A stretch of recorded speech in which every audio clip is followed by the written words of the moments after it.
प्रेमानंद जी महाराज के पीछे लोग इतने पागल हो चुके हैं कि अगर उनके बारे में थोड़ा सा भी सच बोल दिया जाए तो लोग आग बबूला होने लगते हैं और फिर क्या सच्चाई सुनकर फालतू के कमेंट करने लगते हैं कि प्रेमानंद जी महाराज के बारे में ऐसे कैसे बोल दिया। और कुछ लोग तो उनको भगवान की कैटेगरी में तक रखने लगे हैं कि प्रेमानंद जी महाराज कोई आम संत नहीं है, वो तो भगवान है, स्वयं कृष्ण जी के अवतार हैं। ऐसी कई सारी बेफिजूल की बातें सोशल मीडिया पर कुछ भोले भाले लोगों के द्वारा फैलाई जा रही है। और ये सब फैलाने का कारण क्या है? तो वो कारण है प्रेमानंद जी की चिकनी चुपड़ी बातें। अभी देखो ये सब हाय इधर ये पीड़ा वो पीड़ा ये समस्या, भगवान का नाम पकड़ करके जपो, देखो क्या क्या नहीं मिलता। गंगा चा छा आ विराजमान है ना, आप राधा बोलो, शिव बोलो, राम बोलो, कृष्ण बोलो, सब वही है। हम लोग इन सुखों से कभी तृप्त नहीं हो सकते क्योंकि हम सच्चिदानंद के अंश है, हमारी मांग सच्चिदानंद है। और ये नाम सब करा देगा, नाम आपको उठा के इस जगह बैठा देगा। और प्रेमानंद जी महाराज की इन्हीं मीठी मीठी बातों को सुनकर जो लोग उनको सच्चा संत मान बैठे हैं, उनको भगवान की कैटेगरी में तक रखने लगे हैं। ऐसे लोगों से निवेदन है कि फालतू के कमेंट करने से पहले इस वीडियो को ध्यान से देखें और अपना दिमाग भी लगाएं कि वास्तविकता क्या है और हम किस कारण से प्रेमानंद जी महाराज को एक सच्चा संत मान बैठे हैं और यहाँ तक कि उनको भगवान का दर्जा देने लगे हैं। क्या सच में प्रेमानंद जी महाराज सच्चे संत भी हैं या नहीं? इसकी पूरी जानकारी मिलेगी आपको आज की इस वीडियो में। तो अपनी अंधभक्ति को दरकिनार रखकर इस वीडियो को ध्यान से देखें और हमारे सनातन धर्म के सद्ग्रंथों से दिखाए गए प्रमाणों को भी मिलान कर लेना ताकि कोई संशय न रह जाए। फिर उसके बाद आप अपने विचार रख सकते हैं, लेकिन पूरी वीडियो देखने के बाद। साथियों, भले ही प्रेमानंद जी महाराज समाज को सही दिशा दिखाने का काम करते हैं अपने अनुभवों की बातें बताकर, भले ही कई सारे लोग उनको फॉलो करते हो, यहाँ तक कि सेलिब्रिटी या फिर कथावाचक भी उनको फॉलो करते हो, लेकिन वास्तव में उनके पास यथार्थ भक्ति मार्ग नहीं है। और ये बात सुनकर आपको एकदम शौक लगेगा, लेकिन है सच्चाई। और साथ ही दोस्तों, जो भारत के धार्मिक लोग होते हैं वो एक रंग को विशेष महत्व देते हैं, जैसे कि भगवा रंग हो गया, पीला रंग हो गया, लाल रंग हो गया। इस टाइप के रंग को विशेष महत्व देते हैं और उसके आगे सिर भी झुका देते हैं। जैसे कि हमारे ऋषि महर्षि भी भगवा रंग अधिकतर पहना करते थे, तो वो एक भक्ति का प्रतीक माना जाता था। ठीक इसी का फायदा उठाते हुए प्रेमानंद जी महाराज के चारों तरफ आप देखोगे तो एक पीला रंग दिखाई देता है। उनके इस पहनावे को देखकर और पीले रंग को देखकर बहुत ज्यादा वो अट्रैक्ट होने लगते हैं। इनको दोस्तों ज्ञान से कोई लेना देना नहीं है, ज्ञान चाहे कैसे भी दे, यदि हमारे व्यवहारिक ज्ञान के हिसाब से दे रहे हैं तो फिर हमें स्वीकार्य है। लेकिन अगर वो सद्ग्रंथों की बात करने लगे, सद्ग्रंथों के अनुसार बताने लगे, तो फिर कहीं न कहीं इंटरेस्ट खत्म हो जाता है। ठीक इसी प्रकार प्रेमानंद जी महाराज का जो भी लोग अनुसरण करते हैं वो केवल उनके व्यवहारिक ज्ञान को देखकर करते हैं, न कि उनके आध्यात्मिक ज्ञान को, क्योंकि सभी को पता है कि प्रेमानंद जी महाराज किस टाइप का आध्यात्मिक ज्ञान देते हैं। और जो अभी ये सारी लॉजिकल बातें बोली गई है वो उनके भक्तों के लिए ऑफेंड होने वाली तो है ही, साथ में जो यूट्यूबर हैं जो व्यवहारिक ज्ञान को विशेष महत्व देते हैं, इसके चक्कर में उनको पूर्ण संत और सच्चे संत का दर्जा देने लगे हैं, वो भी ऑफेंड जरूर होंगे इन बातों को सुनकर। तो ये तो रही उन भोले भाले श्रद्धालुओं के प्रेमानंद जी पर अट्रैक्ट होने की बात। अब आते हैं उनके ज्ञान पर। दोस्तों, अगर आप ध्यान से समझोगे तो प्रेमानंद जी महाराज श्री कृष्ण जी को अपना इष्ट देव मानते हैं, जिनको प्राप्त करने के लिए वो राधा राधा मंत्र का जाप करते हैं, यानी राधा राधा मंत्र को ही वो महामंत्र मानते हैं। और लोगों को भी सलाह देते हैं, जो श्रद्धालु उनके पास आते हैं उनको भी सलाह देते हैं कि आप राधा राधा मंत्र का करोड़ों बार जाप करो। 1 करोड़ नाम जप में इतने लाभ होते हैं जिससे कृष्ण जी आपको दर्शन देंगे। जैसे राम राम तो राम प्रकट हो जाएंगे, राधा राधा तो राधा नाम जप करो, लिखा तो संख्या से, अगर धुआंधार जपो तो जब हो जाएगी तो श्री जी अपने आप मिल जाएगी। क्योंकि राधा जी जो है श्याम को मिला सकती हैं, कुछ इस टाइप की बातें अपने प्रवचनों में बताते हैं। लेकिन वहीं फिर संत रामपाल जी महाराज इस बात को डिबंक करते हुए कहते हैं, पढ़े गीता ने, और गीता जी के 8वें अध्याय के 13वें श्लोक में पढ़ ले कि ओम इति एकाक्षरम ब्रह्म विवरण माम अनुसमरण ये प्रयाति तदन देहम सयाति परमाम गतिम। मुझ ब्रह्म का केवल एक ओम अक्षर है, नथिंग एल्स। और जो इसका उच्चारण करके सिमरन करता हुआ शरीर छोड़कर जाता है, स याति परमाम गति, वो परम गति को प्राप्त होता जो ओम से मिलने वाली परम गति है। अर्थम जपो हरे राम हरे कृष्ण राधे श्याम सीताराम राधे राधे। भगवद स्मृति का तार राम राम राम, राधा राधा राधा राधा, कृष्ण कृष्ण कृष्ण। जो नाम प्रिय हो निरंतर उसको चलाओ। कोई बात हुई? अब एक किसी ने प्रश्न किया कृष्ण के पुजारी थे कि आपका इष्ट देव कौन है? स्वरूप तन्यों का राधे, और फिर ने कहा श्री कृष्ण जी मेरा इष्ट है। अरे राधे होया कृष्ण जी तेरा इष्ट होया? कमाल की बात कर रहे हैं, बिना अकल की बात।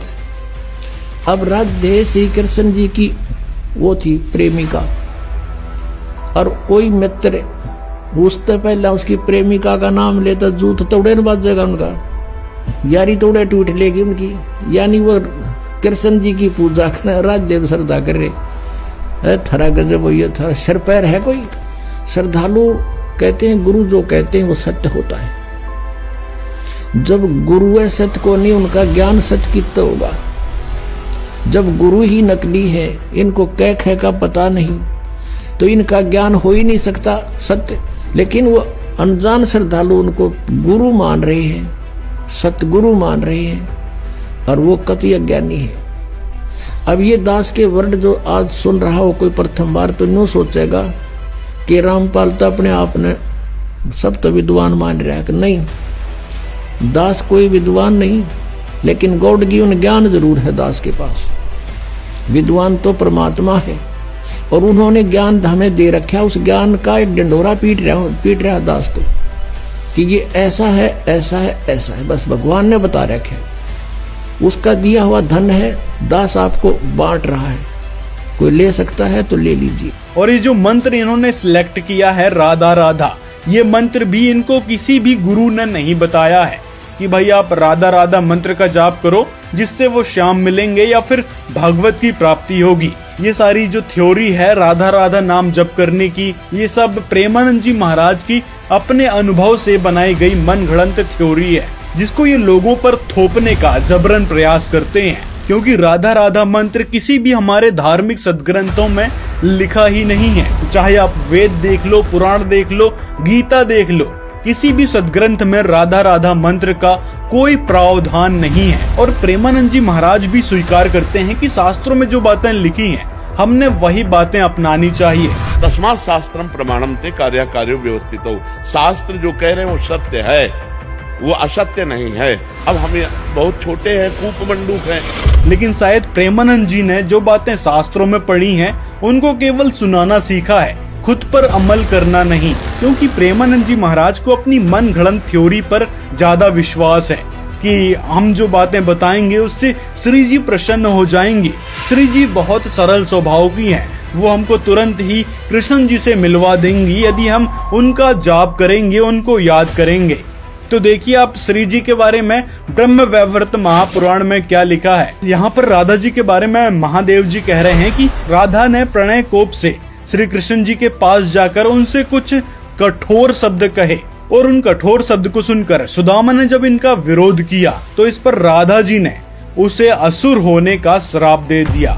अब बताओ जरा, कृष्ण जी को राधा जी भला बुरा कह रही थी, वहाँ पर उनको रोकने के लिए सुदामा ने कुछ बातें कह दी, तो क्या इस छोटी सी बात पर श्राप दे दिया जाएगा? तो यहाँ से दोस्तों स्पष्ट होता है कि कितनी सरल स्वभाव वाली है इनकी राधा रानी, जो कृष्ण जी से मिला देंगी। तो ये तो थी सरल स्वभाव वाली राधा जी।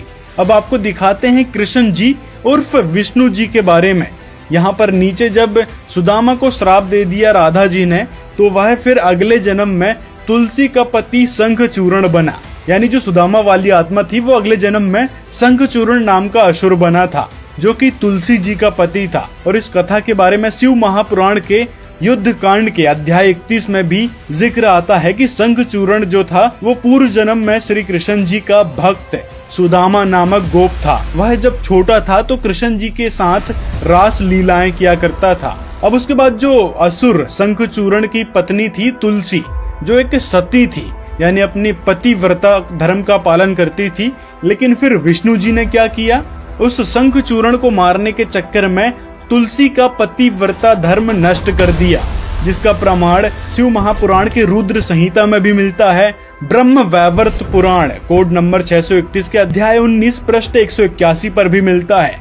इसी प्रकार देवी भागवत महापुराण में भी इस बात का प्रमाण मिलता है कि श्री विष्णु जी ने किस प्रकार तुलसी का पतिव्रता धर्म भंग किया था, यानी तुलसी के साथ छल पूर्वक बलात् किया था, शंख चूर्ण का वेश बनाकर। तो यहाँ से प्रेमानंद जी महाराज के इष्ट देव यानी कृष्ण जी उर्फ विष्णु जी का सच उजागर होता है कि ये किस प्रकार अपने मित्र से अपने भक्त के साथ छल करते हैं। अब आप में से कुछ लोग कहेंगे कि इसीलिए तो कृष्ण जी यानी विष्णु जी को छलिया कहा जाता है।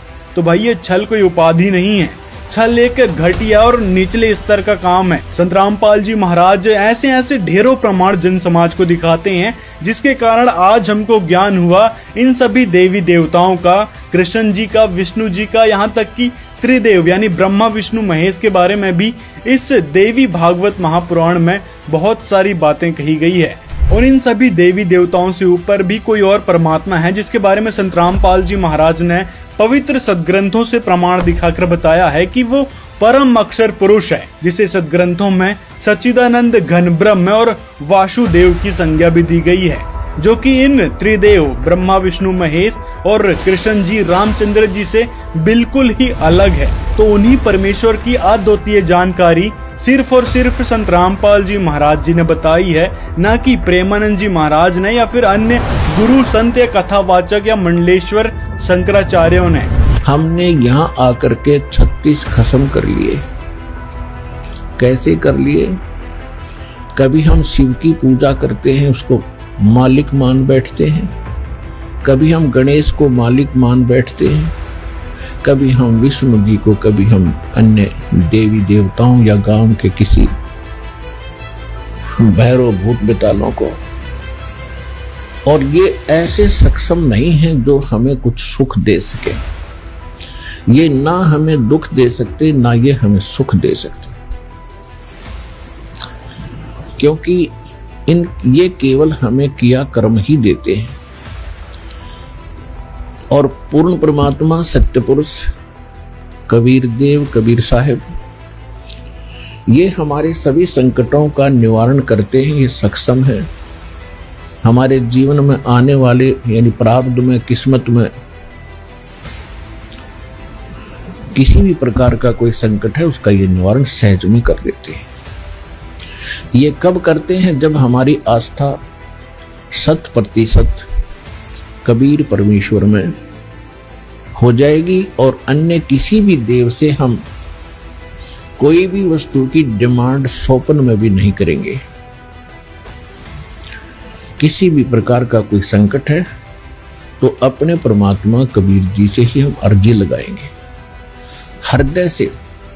कुछ समय के बाद आपका स्वभाव बन जाएगा इस ज्ञान और समाधान और इस भक्ति के कारण कि आप पर कुछ भी आपत्ति आवेगी, आप केवल हे बंदी छोड़, हे परमपिता परमात्मा कबीर साहब, आपके मुख से यही निकलेगा। तो उस समय परमात्मा आपके साथ हो लिया। फिर उस आत्मा के जीवन सफर में कोई भी संकट, सफर के अंदर कांटे होते हैं रास्ते में, तो हमारे जीवन सफर में कोई भी कर्म, पाप कर्म रूपी कांटा होगा, तो वो परमात्मा ऐसे बुहार देगा जैसे पति भरता जमी पर जो जो धर है पाँव, समर्थ झाड़ू देत है ना काटा लग जावे। उस समर्थ को भूल कर हम परमात्मा से दूर होकर संसारिक लोगों से, संसारिक इन अधिकारियों से और इस 3 लोक के भगवान देवों से, हम इनसे अपना संकट निवारण की इच्छा करते रहे। ये हमारी अध्यात्म ज्ञान की जो कमी थी, त्रुटि थी, ऐसी ऐसी कई सारी ब्रह्मा विष्णु महेश से जुड़ी कथाएं हमारे पुराणों में मिल जाएंगी। जैसे कि गरुड़ पुराण के आचार कांड नीति सार में लिखा है कि सुंदर नक्षत्र था, ग्रहों का योग था, स्वयं वशिष्ठ मुनि के द्वारा निर्धारित लग्न में विवाह संस्कार कराए जाने पर भी जानकी यानी सीता को पूर्व जन्म में संचित कर्म के अनुसार दुख भोगना पड़ा।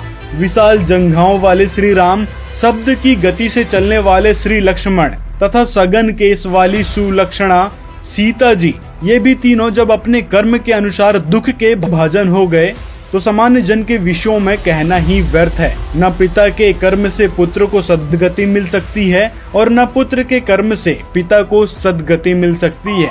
सभी लोग अपने अपने कर्म से ही अच्छी गति प्राप्त करते हैं। मनुष्य अपने प्रारब्ध का फल प्राप्त करता है, देवता भी उन प्रारब्ध के फलों को रोकने में समर्थ नहीं है। यानी गरुड़ पुराण के इस प्रमाण से स्पष्ट होता है कि चाहे विष्णु जी हो चाहे अन्य कोई और देवता हो, सभी को अपने प्रारब्ध के कर्म भोगने पड़ते हैं। और ये बातें प्रेमानंद जी महाराज भी कहते हैं कि प्रारब्ध के कर्म तो भाई भोगना ही पड़ेगा। बुद्धिमान वही है जो सुख दुख को भोग कर भजन करते हुए नया पाप न करे और अपने जन्म को भगवान में समर्पित कर दे। आप विचार करके देखिए, हमसे पूर्व जन्म में कितनी गलतियां हो गई हैं। भगवान तो आपको कृपा ही कर रहे हैं, पर हमने गलती की है तो वो भोग तो हमें भोगने पड़ेगा। कुमार जी, इस जन्म का कब भोगना पड़ेगा? अगला। अभी जो वर्तमान में गलतियां, अगला। और ऐसा भी हो सकता है कि इसी जन्म में भी उसका दंड मिल जाए। भयानक अपराध। यानी हमारे जो प्रेमानंद जी महाराज है वो कहते हैं कि भाई प्रारब्ध के कर्म तो आपको भोगने ही पड़ेंगे। जो पाप आपने पिछले जन्मों में कर रखे थे वो भोगने ही पड़ेंगे, चाहे आप कितनी ही भक्ति कर लो। लेकिन हमारे वेदों में लिखा है कि परमात्मा घोर से घोर पाप को नाश कर देते हैं। अब इसके हम 8वें अध्याय के वही 13वां मंत्र पढ़ रहे हैं। हे सब के उपकार करने वाले मित्र यानी परमेश्वर आप, देव कर्तस्य दान देने वाले के, एनस्य माने अपराध के पाप के, एनस्य माने अपराध कहो चाहे पाप को, इसी के शब्दों में एनस्य माने पाप के, दूर करने वाले हो, नाश करने वाले हो, छुड़वाने वाले हो, क्षमा करने वाले हो, कुछ भी बोलो इन शब्दों को। एनस्य माने पाप के, एनस्य माने अपराध कहो चाहे पाप को, नाश करने वाले हो, दान देने वाले के, और मनुष्य कर्तस्य साधारण मनुष्य के किए हुए एनस्य माने अपराध यानी पाप के विनाश करने वाले हो। और पितृ कर्तस्य पिता के किए हुए एनस्य माने विरोधाचरण के, नहीं पाप के लिखना चाहिए इसलिए, अच्छी तरह हरने वाले हो यानी दूर करने वाले हो, अपने किए हुए पाप के दूर करने वाले हो।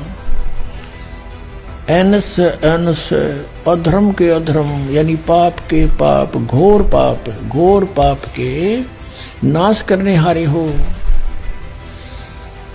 विद्वान यानी जानता हुआ मैं जो कुछ भी अधर्म आचरण किया करता हूँ वह करूँ, अनजान में जो कुछ भी किया करता हूँ वह करूँ, उस सब एनस्य माने पाप के दूर करने वाले हो। युद्ध परमात्मा के तनु का है वेद ज्ञानदाता कि वो परम अक्षर ब्रह्म है, वो घोर पाप का भी नाश कर देता है, घोर पाप के, और जो कुछ भी करता हूँ या करूँ उसको भी पाप नाश कर देता है। एक और दिखाते हैं, अब देखिएगा ऋग्वेद भाषा भाष्य द्वितीय भाग, ये किसने अनुवाद किया है, कहाँ से छपा है? प्रकाशक हैं पंडिता राकेश रानी, प्रधान कार्यालय वेद मंदिर, महात्मा वेद भिक्षु सेवा आश्रम, लेखराम नगर अब्राहिमपुर, पोस्ट ऑफिस मुखमेलपुर दिल्ली, दुर्वासित ने दान संस्थान, ठीक है, दिल्ली से। इसके अंदर इस ऋग्वेद मंडल नंबर 10 सूक्त नंबर 161 का और दूसरा मंत्र है। ऋग्वेद मंडल नंबर 10 सूक्त 161, ये देखिएगा, ये 161वां सूक्त है और इसका मंत्र नंबर 2 है।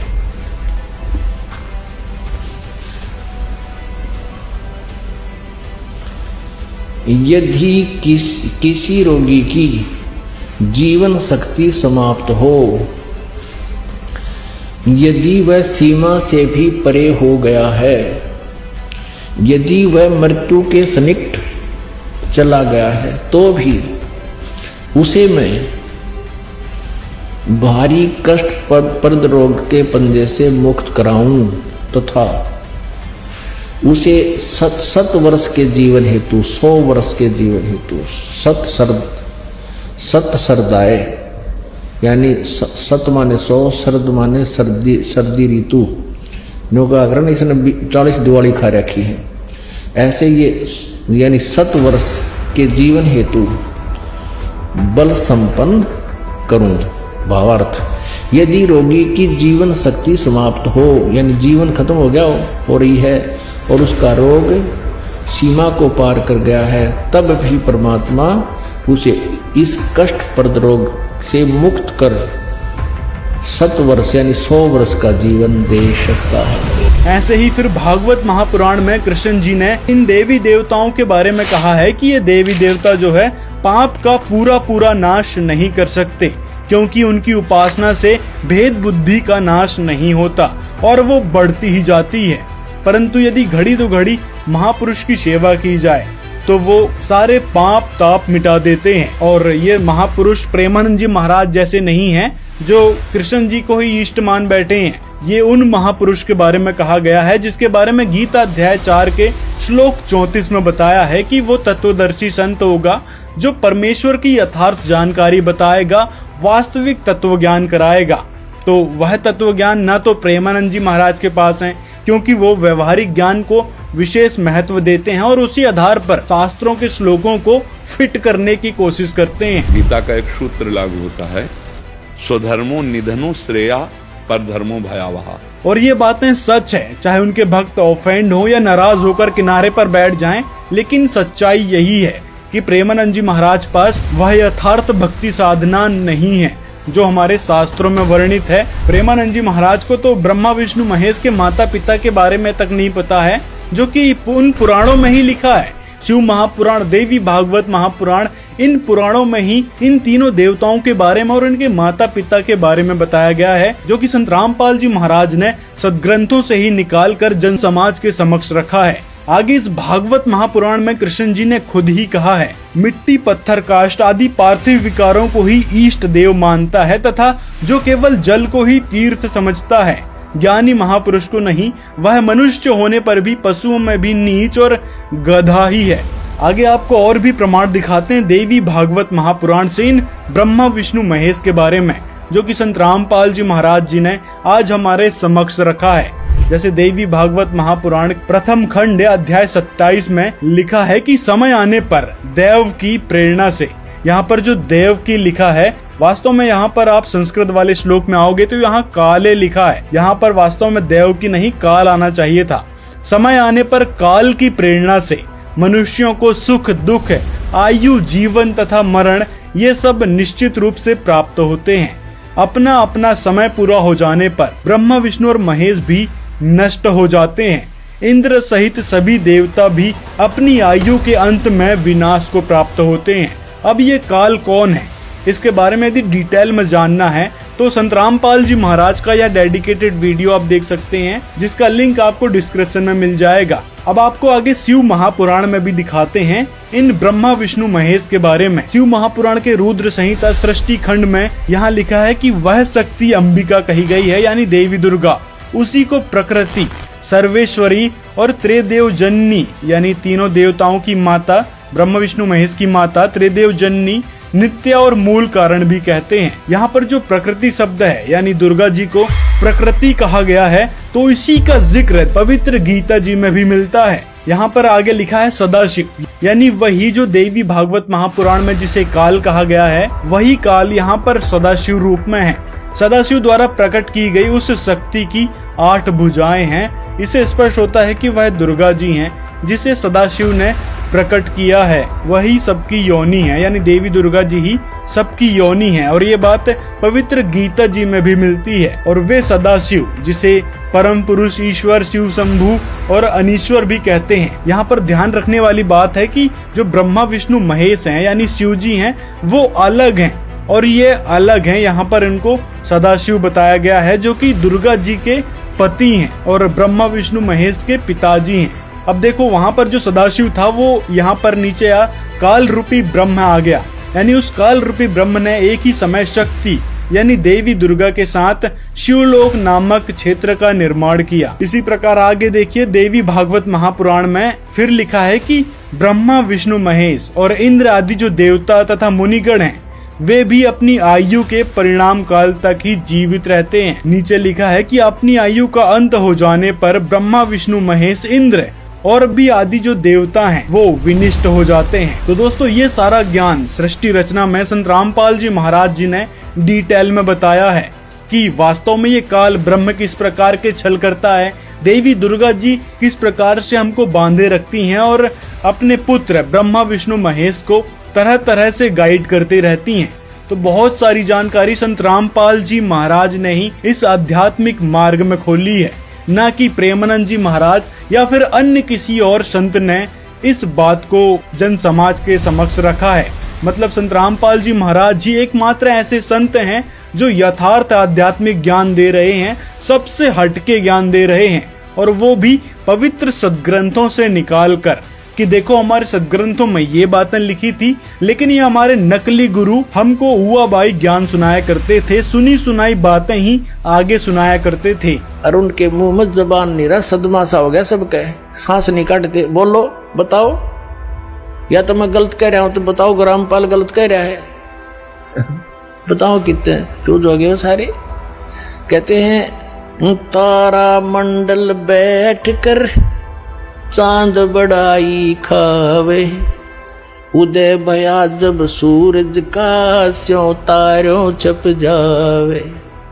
और ज्ञान सब ज्ञानड़ी कबीर ज्ञान सो ज्ञाने, जैसे गोला तोब का अब करता चले मैदाने। अब ये सब मैदान छोड़कर भाग गए जितने संत हैं, बोलते क्यों ना, जवाब दो।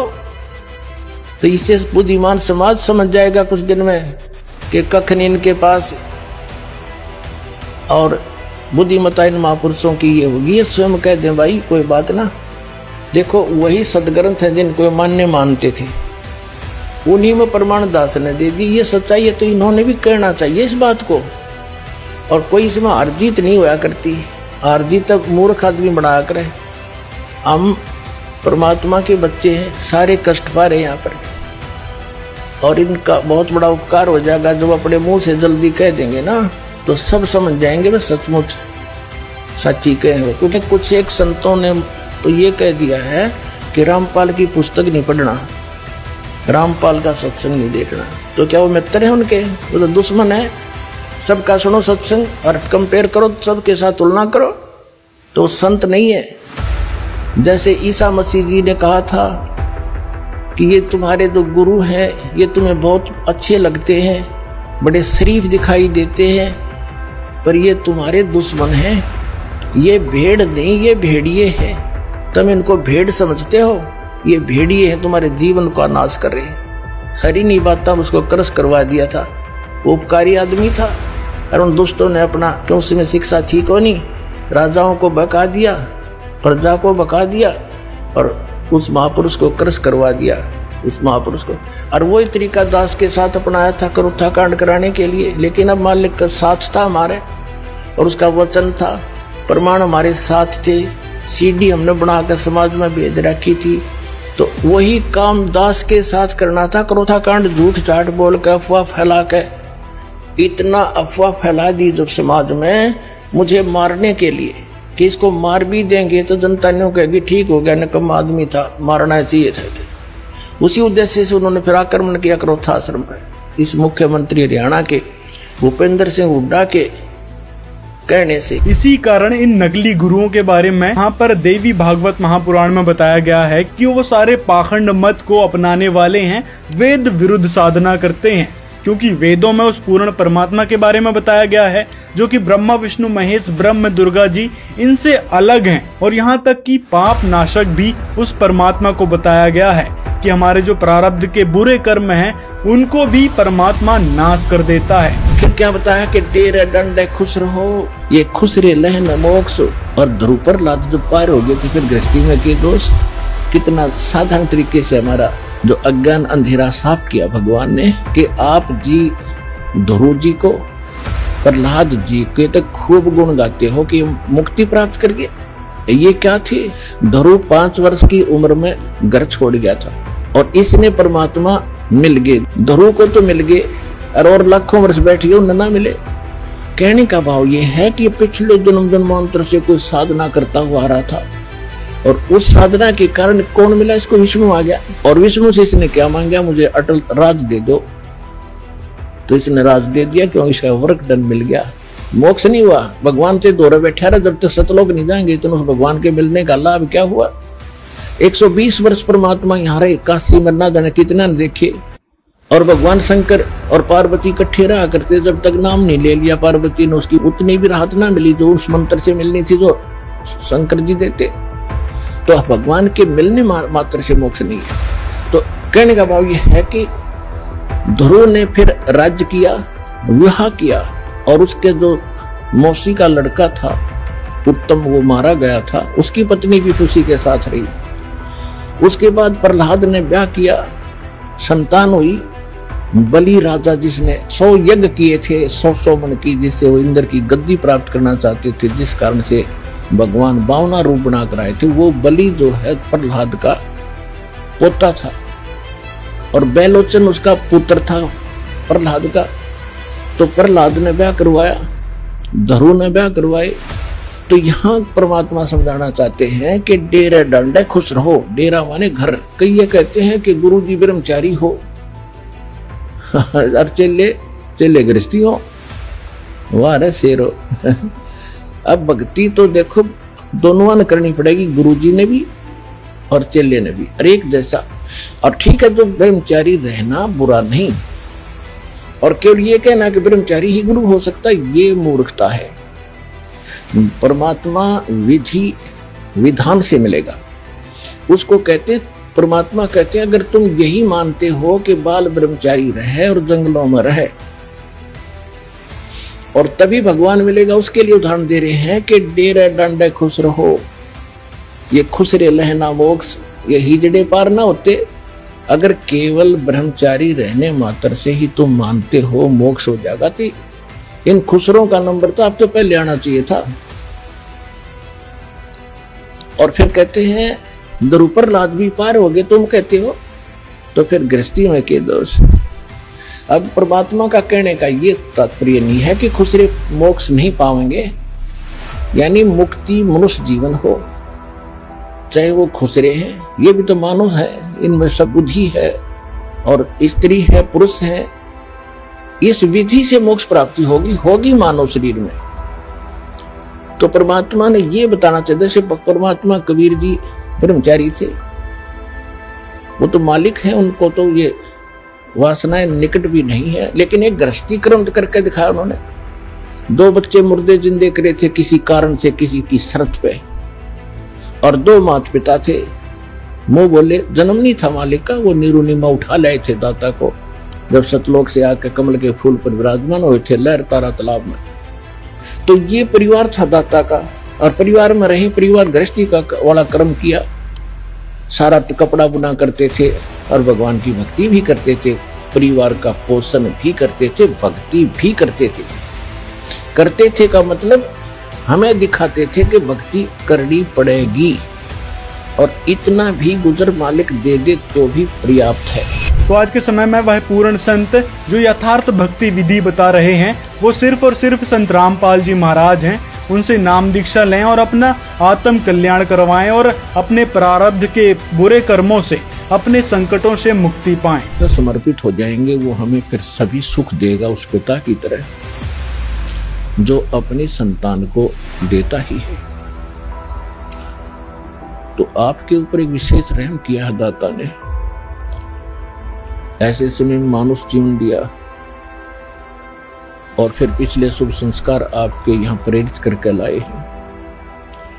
यहाँ पर कोई भी पुण्यात्मा भले ही कोई किसी रोग के कारण आया है, कोई अन्य संकट निवारण के लिए ही यहाँ पहुंचा है, उसके लिए वो दुख, वो कष्ट, वो संकट एक वरदान सिद्ध होगा यदि वो इस मार्ग पर ढंग से समझकर टिका रहा तो। क्योंकि कोई भी ऐसी वस्तु नहीं होती जो तुरंत कर दी जावे। एक संकट आपका आशीर्वाद से निवारण कर भी दिया और आप संतुष्ट हो गए, चले गए, फिर आए नहीं, वो तो एक का दुख दूर हुआ। आपके जीवन में ना जाने कितने संकट और आने से हैं, और यहाँ आते रहोगे तो उन सभी का निवारण सहज में होता रहेगा। आपको पता भी नहीं चलेगा कि कोई आपत्ति हमारे पर आनी थी। उसको परमात्मा पहले ही दूर कर देगा। किन के संकट दूर करेगा? जो परमात्मा पर समर्पित हो जाएंगे। मिलते हैं अगले वीडियो में। अपनी राय आप कमेंट में बता सकते हैं और इस वीडियो को ज़्यादा से ज़्यादा अपने मित्रों तक शेयर भी ज़रूर कर दें।